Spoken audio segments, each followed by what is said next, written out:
Dr. Bill Adams here, and this is No Spin Live, and we've got the $100 million question today.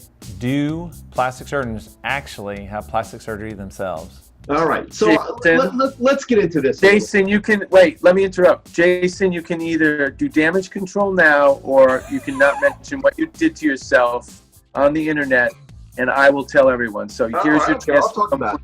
So the first thing is, you know what? I've tried every device in our office. When we got it, I at least fire it on myself to see what it does.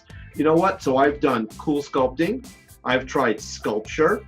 I've tried Vanquish. I've tried UltraShape. Those are 4 fat removal technologies. Not that I have a lot of fat, but I tried it all in areas. What's your favorite? Cool sculpting worked the best. No question. Tell us about the YouTube video, Jason. Of Zeltique. Cool sculpting. When we first got it, I put a YouTube video of me getting it. When we first got it in 2009, 8 years into What were you wearing? my scrubs.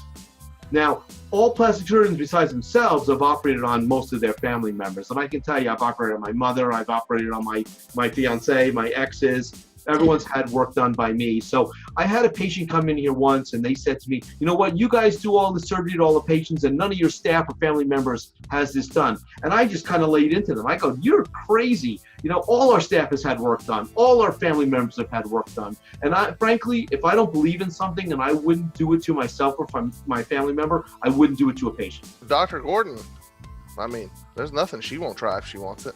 Right.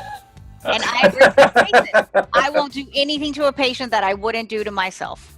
Go for it. I think that's a great point. Dan, so what's your take? What's your take on this, Dan? I think that self-surgery is a book that I've always wanted to write.